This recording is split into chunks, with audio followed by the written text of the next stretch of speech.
Good morning students. आज हम पाठ 5 जहाँ चाह वहाँ राह पढ़ने जा रहे हैं। जहाँ चाह वहाँ राह यानी मनुष्य की अगर कोई इच्छा हो तो वह अपनी पूरी कर सकता है। कोई भी ऐसा काम नहीं है जो असंभव है।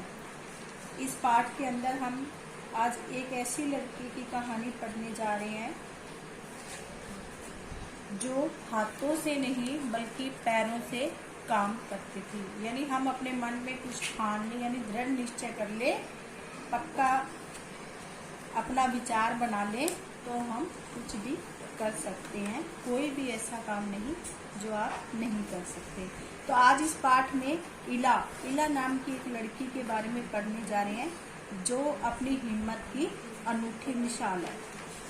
तो इला 26 साल की गुजरात जिले में रहने वाली एक लड़की है।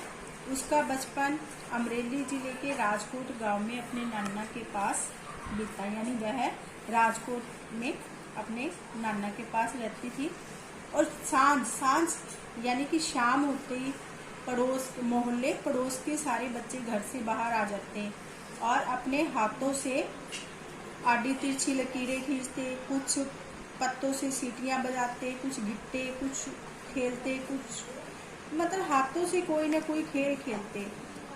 पर इला उनको देखती रहती थी। वह कुछ भी उनके साथ में खेल नहीं पाती थी।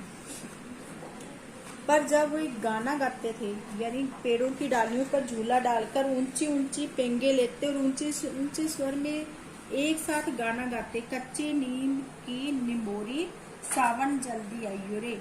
तो इला गाने में उनका साथ देती थी क्योंकि वह बहुत अच्छा गाती भी थी। रस्सी पकड़ने को हाथ बढ़ाती मगर हाथ तो उठते ही नहीं थे। वह चुपचाप एक किनारे पर बैठ जाती, मन ही मन सोचती मैं भी ऐसा कुछ क्यों नहीं कर पाती। बच्चे भी चाहते कि इला किसी न किसी तरह तो उनके साथ खेल सके। तो उसने अपने मन में सोचा कि जो लोग कोई काम अपने हाथों से करते हैं, मैं वह सारे काम अपने पैरों से करूंगी। यह उसने अपने मन में ठान ली। तो अपने पैरों से उसने क्या क्या काम करना सीखा। दाल भात खाना, दूसरों के बाल बनाना, पर्स बुहारना, कपड़े धोना, तरकारी काटना, तरकारी यानी सब्जी काटना, और तख्ती पर लिखना। जैसे आजकल आप नोटबुक में कॉपी पे लिखते हो, वैसे ही पहले तख्ती होती थी काट की बनी हुई, उसके ऊपर लिखते होते थे। उसने एक स्कूल में दाखला भी ले लिया था। दाखला मिलने में भी उसे दिक्कत हुई। कहीं तो उसकी सुरक्षा को लेकर चिंता थी, कहीं उसके काम करने की गति को लेकर। किसी काम को तो वह इतनी फुर्ती से कर जाती कि देखने वाले दंग रह जाते। फुर्ती से कर जाती यानी जल्दी कर जाती, सारे दंग रह जाते, आश्चर्यचकित हो जाते, सारे हैरान हो जाते भी यार इतना जल्दी कर दिया इसने ये काम। पर किसी किसी काम में थोड़ी बहुत परेशानी तो आती थी। वह परेशानियों के आगे घुटने टेकने वाली नहीं थी। घुटने टेकने वाली यानी हार मानने वाली नहीं थी वो। उसने 10वीं कक्षा तक की पढ़ाई की। वह 10वीं की परीक्षा पास नहीं कर पाई। इला को यह मालूम न था कि परीक्षा के लिए उसे अतिरिक्त समय मिल सकता है। उसे ऐसे व्यक्ति की सुविधा भी मिल सकती थी जो परीक्षा में उसके लिए लिखने का काम कर सके। यह जानकारी इला को समय रहते मिल जाती तो कितना अच्छा रहता। उसे इस बात का दुख है, पर यहाँ आकर सब कुछ खत्म तो नहीं हो जाता। यानी हमें अपने जीवन में कभी हार नहीं माननी चाहिए, आगे ही आगे बढ़ते जाना चाहिए। उसकी माँ और दादी कशीदाकारी करती थी। वह उन्हें सुई में रेशम पिरोने से लेकर बूटियां उकेरने तक देखती। न जाने कब उसने कशीदाकारी करने की ठान ली।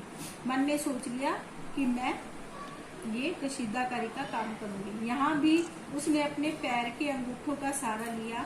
दोनों अंगूठों के बीच सुई थामकर कच्चा रेशम पिरोना कोई आसान काम नहीं था। पर कहते हैं न, जहाँ चाह वहाँ राह। अपने विश्वास और धैर्य ने कुदरत को ही भी जुटला दिया। 15-16 साल की होते होते इला काठियावाड़ी कशीदाकारी में माहिर हो चुकी थी।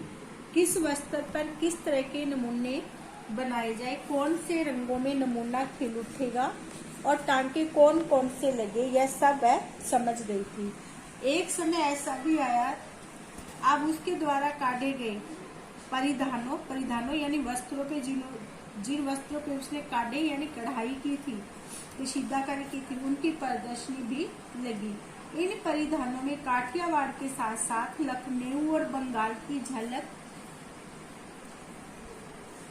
रहा था।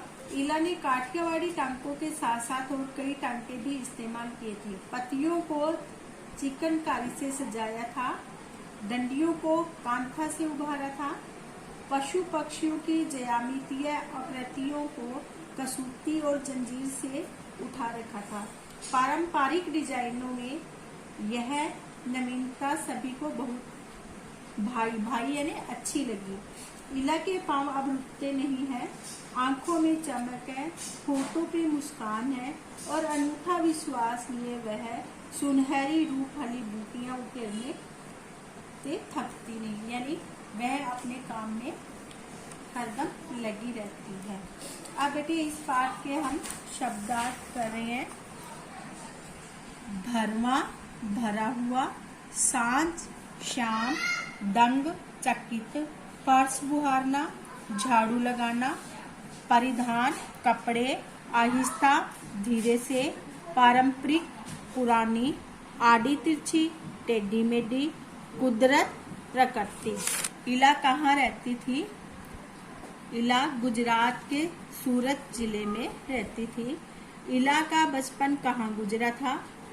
गुजरात के गांव में अपने नाना के पास। इला ने कहाँ तक पढ़ाई की थी? 10वीं कक्षा तक इला ने 10वीं तक पढ़ाई की थी। इला की माँ और दादी क्या काम करती थी? कशीदाकारी। कितने साल की उम्र में इला कशीदाकारी में माहिर हो गई थी? 15 साल की उम्र में। बड़े प्रश्न उत्तर। इला को लेकर स्कूल वाले क्यों चिंतित थे? इला की सुरक्षा एवं उसके कार्य करने की गति को लेकर स्कूल वाले चिंतित थे, क्योंकि वह सारे काम अपने पैरों से करती थी, तो जो लिखने का काम था वह पैरों से धीरे होता है। इला 10वीं की परीक्षा क्यों नहीं पास कर सकी? इला 10वीं की परीक्षा इसलिए पास नहीं कर सकी क्योंकि उसके लिखने की गति धीमी थी और गति धीमी होने के कारण वह प्रश्न पत्र पूरी नहीं कर सकी। इला की कशीदाकारी में खास बात क्या थी? इला कशीदाकारी हाथों से नहीं बल्कि पैरों के अंगूठों से करती थी। उसकी कशीदाकारी में पारंपरिक डिजाइनों के साथ साथ नवीनता भी झलक। खालिस्तान। सांझ होते ही मोहल्ले के बच्चे घरों से बाहर आ जाते हैं। अच्छा, डैश होते ही मोहल्ले के बच्चे घरों से बाहर आ जाते हैं। घरों से बच्चे कब बाहर आते हैं? सांझ यानी शाम होने पर। इला ने एक स्कूल में ले लिया था। क्या ले लिया था स्कूल में? दाखिला। इला परेशानियों के आगे डैश टेकने वाली नहीं थी। क्या टेकने वाली नहीं थी? घुटने टेकने वाली नहीं थी। इला की माँ और दादी डैश काम करती थी। क्या काम करती थी इला की माँ और दादी? कशीदाकारी। वाक्य बनाओ। मिसाल, इला हिम्मत की अनूठी मिसाल थी। पढ़ाई करना कोई आसान काम नहीं है। प्रदर्शनी, हमारे स्कूल में कशीदाकारी की प्रदर्शनी लगी है। कुदरत, इला के विश्वास और धैर्य ने कुदरत को भी झुठला दिया। बस बेटे आज के लिए।